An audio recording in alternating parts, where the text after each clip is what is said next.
بسم الله الرحمن الرحيم الحمد لله رب العالمين Bismillahirrahmanirrahim. Assalamu alaikum. En ce jour béni de Jumu'ah, nous adressons nos salutations les plus respectueuses à toute la communauté distinguée.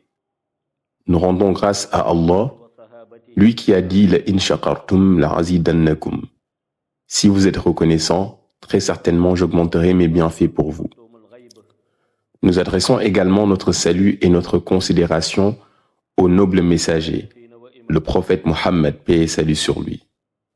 Ce miroir à travers lequel nous nous reflétons afin de comprendre comment adorer convenablement le Seigneur, mais aussi pour bénéficier de ses faveurs. En effet, le prophète, paix et salut sur lui, avait pour habitude d'enseigner que toute chose liée à Allah requiert une organisation et une réglementation conforme à la volonté divine. Nous constatons aujourd'hui qu'un nombre incalculable de personnes s'adonnent quotidiennement à l'apprentissage du Coran. Il en est de même pour ceux qui le récitent et le mettent en pratique, ainsi que ceux qui dirigent les prières obligatoires comme les prières surérogatoires, nafila. Ils sont extrêmement nombreux. Cependant, le prophète, paix et salut sur lui, a précisé que parmi toutes ces pratiques, ce qu'Allah accepte réellement est très peu. Cela devrait nous amener à une profonde réflexion et vigilance. Car malgré l'abondance de zikr, évocation d'Allah, de nafila, de récitation du Coran, le prophète nous enseigne qu'Allah, dans sa sagesse, n'en accepte qu'une infime partie. Ce constat met en lumière une problématique fondamentale. Ces pratiques sont certes effectuées, mais leur intention véritable n'est pas orientée exclusivement vers Allah. Et si une action n'est pas faite pour Allah, elle ne sera pas acceptée par lui. Le prophète, paix et salut sur lui, nous a averti qu'à la fin des temps, ces formes de dévotion extérieure se multiplieront. L'on remarque que les œuvres pieuses, telles que les nafila, la lecture du Coran, sont de plus en plus nombreuses. Mais en réalité, Allah n'en accepte que très peu. Cela nous ramène à l'essence même de ses enseignements.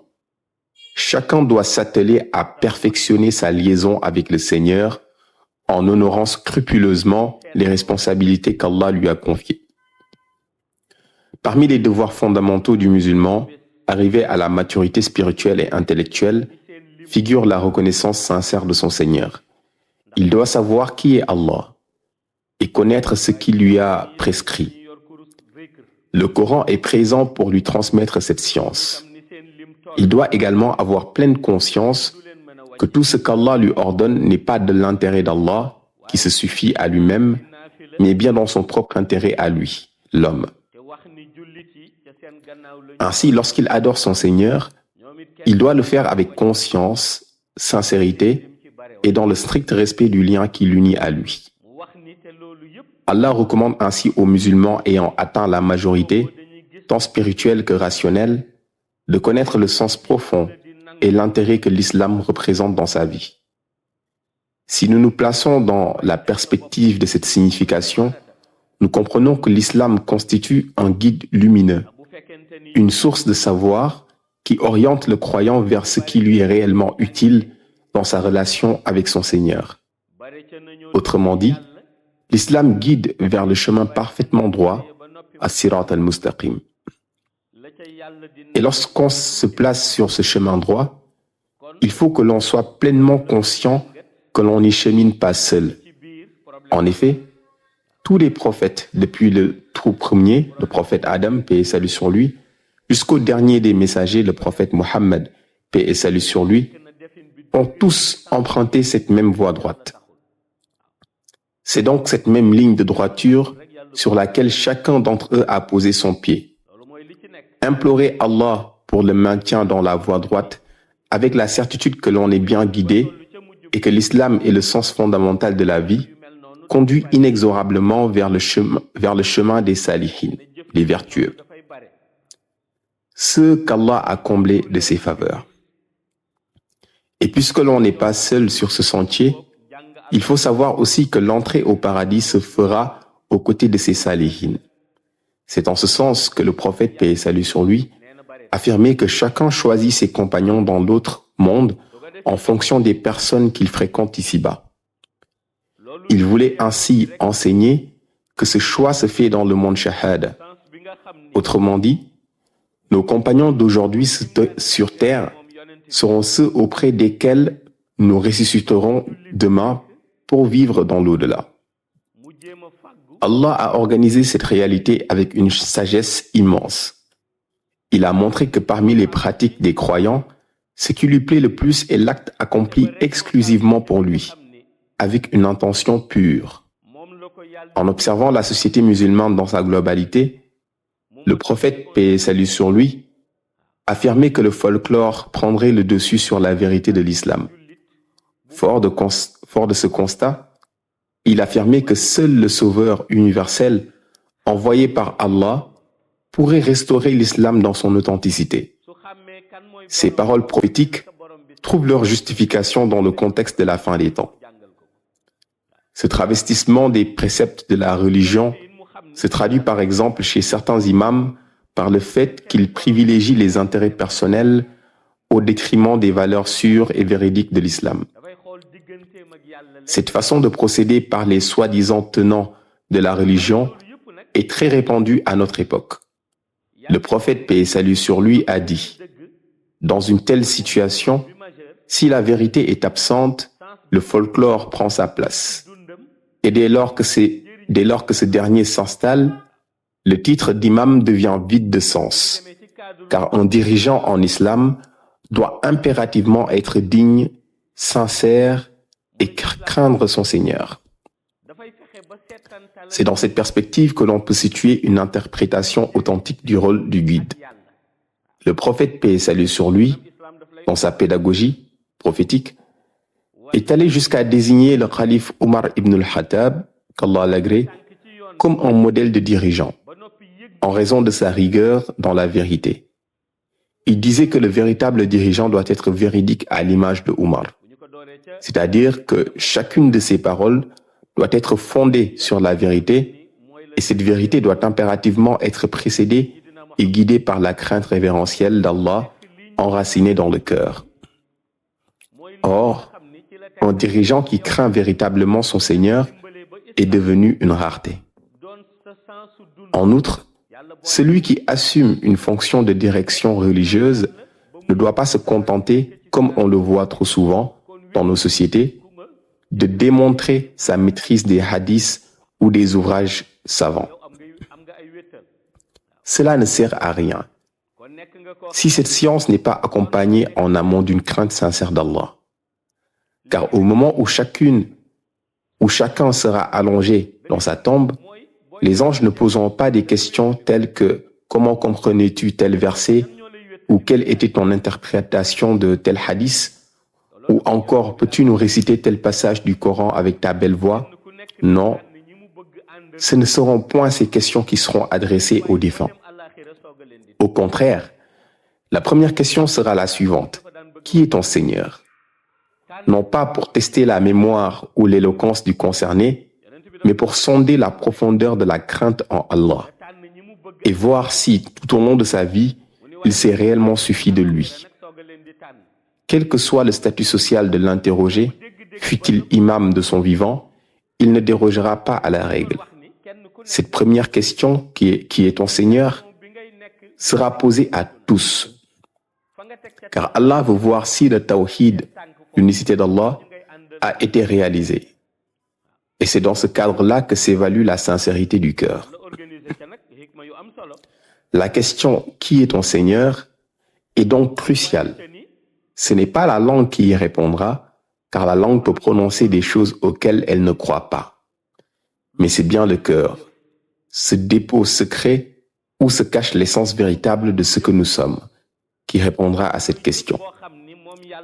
C'est ce cœur qu'Allah laissera s'exprimer. Et c'est lui qui témoignera et confirmera si ce qui a été accompli dans la vie était véritablement pour Allah ou non. Si c'était pour Allah, alors ce cœur affirmera « Allah est mon Seigneur ». Et c'est ainsi que ce témoignage sera agréé. Même dans la question suivante, quelle est ta religion? La réponse ne dépendra pas uniquement du fait que l'on soit né dans une famille musulmane. Ce sera plutôt une évaluation de ton comportement réel dans la pratique de cette religion. Dans le cadre de la religion islamique, l'impératif est de s'engager vers la piété avec une volonté manifeste. Il est aussi nécessaire de respecter scrupuleusement les recommandations d'Allah subhanahu wa ta'ala, afin de s'assurer de ne pas être un musulman que de nom. Dès lors que nous venons attester notre foi, nous avons le devoir d'être assidus à la prière qui, avec le ramadan et le pèlerinage, encourage la discipline spirituelle et le rappel constant de Dieu. Ainsi, mettre en pratique ces recommandations relève d'une sincérité envers Allah subhanahu wa ta'ala, ce qui n'est pas chose facile en cette période de fin des temps. Pour en arriver à ce niveau, il faudrait en premier lieu cultiver une crainte envers Allah subhanahu wa ta'ala, car sans celle-ci, c'est peine perdue. En effet, la crainte d'Allah fait partie des plus nobles caractéristiques des croyants et des plus bénéfiques pour le cœur. Cette crainte contribue à purifier le cœur du croyant et à le préserver de l'orgueil, de l'arrogance et des comportements nuisibles. Elle favorise également la paix intérieure et la tranquillité d'esprit, car le croyant s'efforce de plaire à Allah. Nous convenons donc qu'avant de se proclamer musulman, il faudrait en amont en avoir l'attitude et les qualités. Dans un autre aspect, il nous est demandé quel est notre livre saint. C'est à ce moment que la sacralité du Coran est sollicitée, et donc l'obligation pour le fidèle de prouver qu'il a cru et aimé le Coran. Pour le musulman, croire au Coran n'est pas seulement une acceptation intellectuelle d'un texte sacré, mais un engagement profond à vivre selon ses préceptes et ses recommandations. C'est pourquoi, si une personne néglige le Coran et mène une vie en désaccord avec ses enseignements, sa récitation ne lui sera pas bénéfique.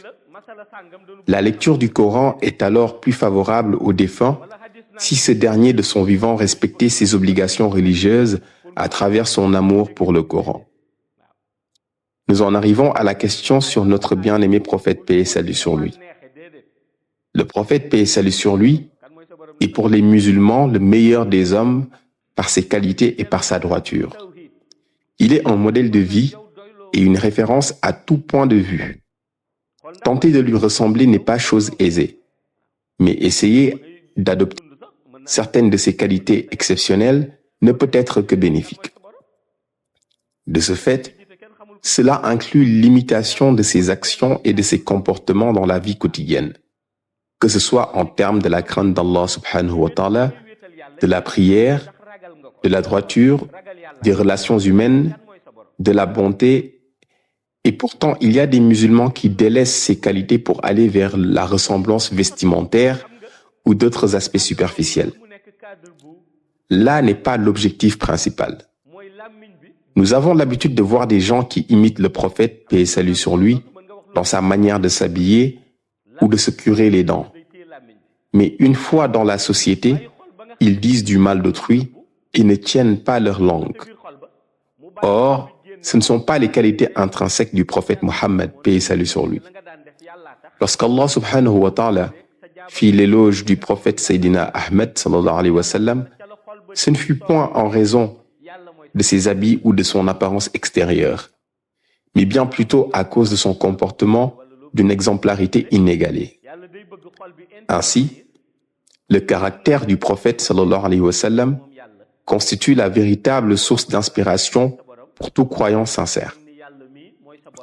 En effet, si le croyant parvient à incarner ne serait-ce que 2 de ces nobles vertus, cela suffira à assurer sa réussite, tant ici-bas que dans l'au-delà. Cependant, force est de constater que de nos jours, l'attention se détourne de cette essence profonde pour se focaliser sur les éléments superficiels telles que les représentations supposées du prophète sallallahu alayhi wa sallam, les lieux qui lui sont liés ou encore les images largement relayées sur Internet. Beaucoup se mettent à les commenter et à s'y attacher émotionnellement, alors même que l'essence véritable du message prophétique est ignorée. D'ailleurs, l'authenticité de ces images, y compris celles prétendant montrer ses cheveux bénis, reste hautement discutable, d'autant plus que plus de 14 siècles se sont écoulés depuis son départ de ce monde. Face à cette situation, il est important de rappeler que la prière sur le prophète sallallahu alayhi wa sallam, as-salat al-nabi, demeure un acte à la fois accessible et infaillible, car elle s'appuie directement sur un commandement divin explicite. Certes, Allah et ses anges prient sur le prophète, « Ô vous qui croyez, priez sur lui et adressez-lui vos salutations. »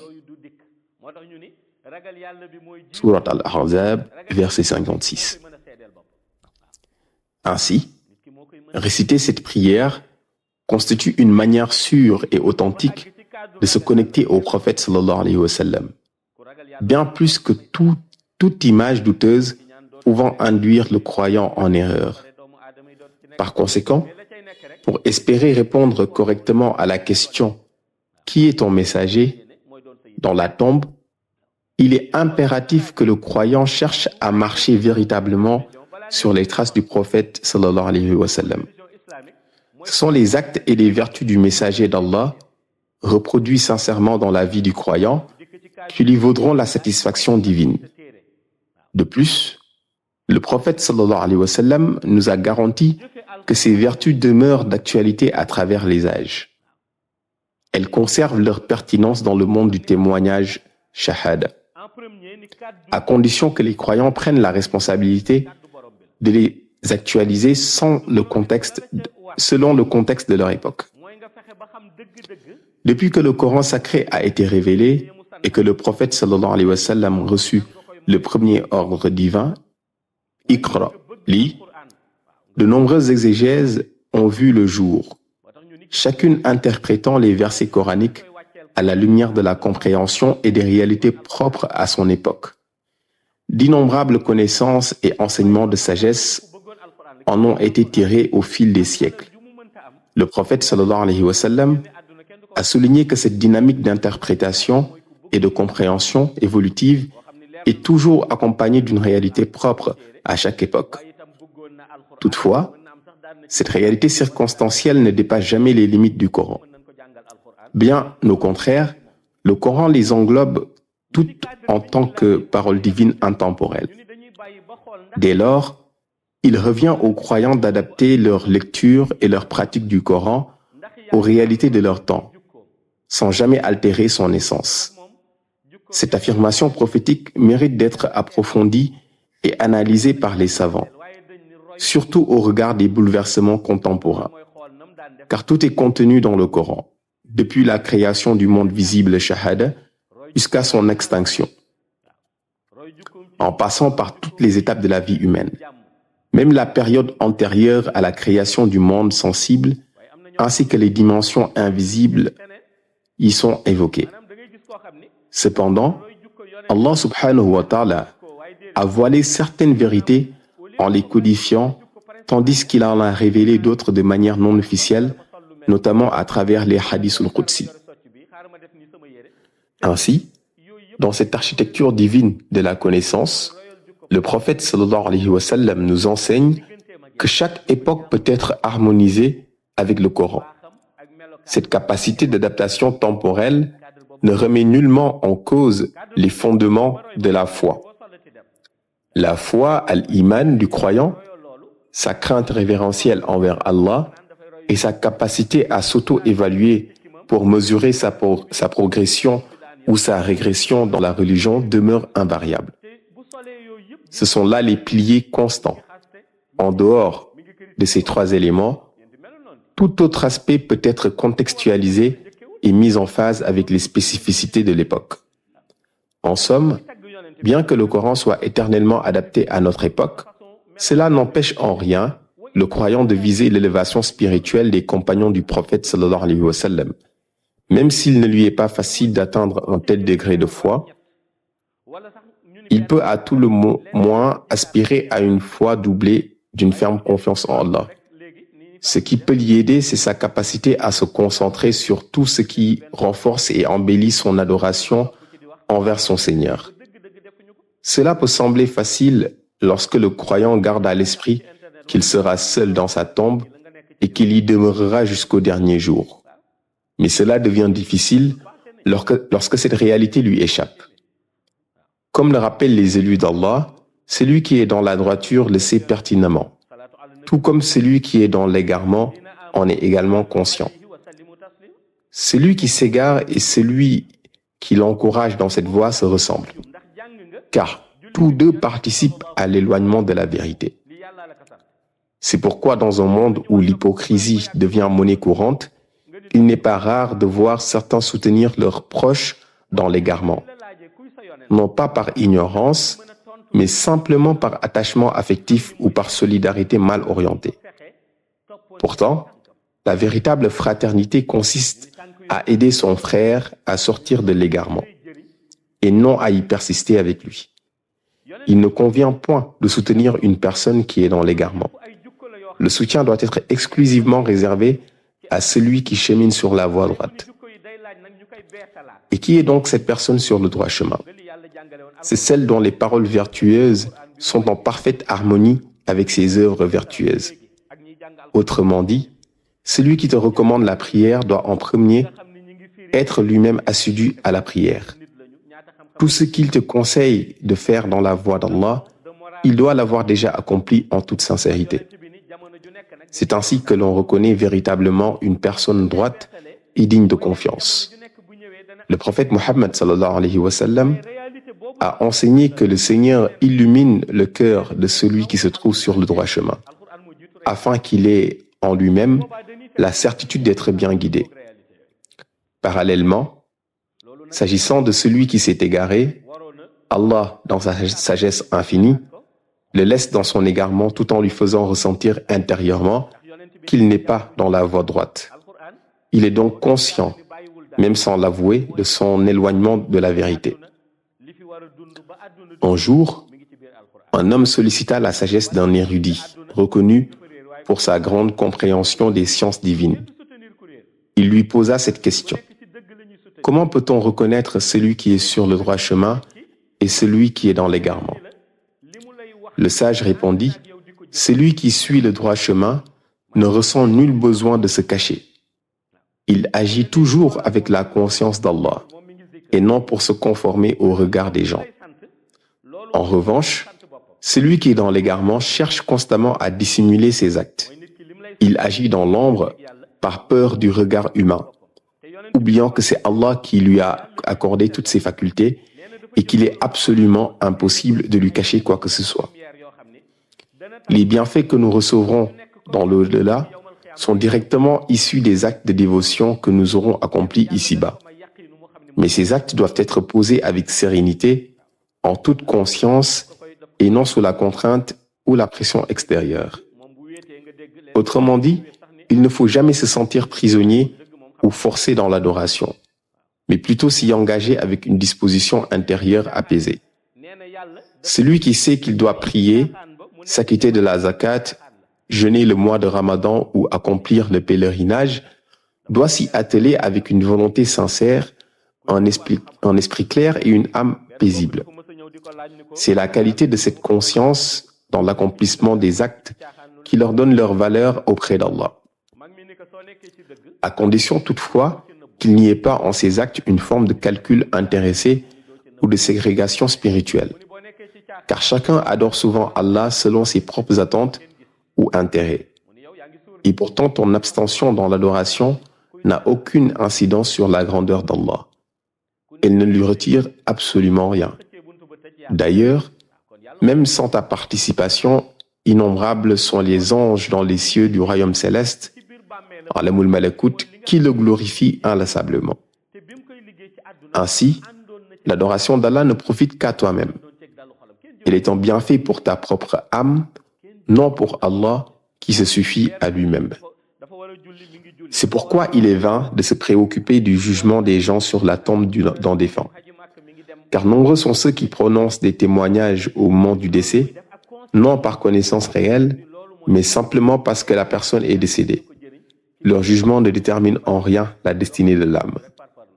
La meilleure manière de se préparer à la vie future, c'est donc de commencer dès ici-bas à consacrer un temps de qualité à l'adoration d'Allah.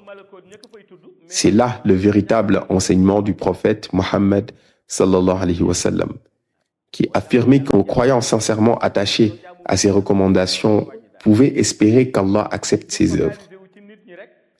Mais rappelons-le, l'acceptation d'un acte n'appartient qu'à Allah. Lui seul sait si un acte lui est agréable. C'est pour cela qu'Allah peut rejeter les prières d'une grande foule rassemblée dans une mosquée, tout en acceptant en toute singularité celle d'un humble croyant priant dans sa modeste tente. Il agit ainsi pour nous montrer que la volonté humaine est certes nécessaire, mais que seule l'acceptation divine confère à l'acte sa valeur réelle. C'est ce que le prophète Mohammed sallallahu alayhi wa sallam a constamment enseigné. La compréhension de ce pouvoir souverain d'Allah renforce l'unicité divine, tawhid, dans le cœur du musulman. Et lorsque ce tawhid devient enraciné, Allah accorde alors sa miséricorde. Qu'Allah nous facilite l'accès à cette vérité et nous compte parmi les bien-aimés du prophète Mohammed sallallahu alayhi wa sallam. Assalamu alaikum wa rahmatullahi ta'ala wa barakatuh. inséré wu ci sa xol te ku mu inséré wu ci sa xol rek nee na yàlla dina la yërëm yàlla nañu ko yàlla yàgg defal ci barke yonent bi sallallahu alayhi wa sallam. Assalaamu aleykum wa rahmatullahi taala wa barakatuhu.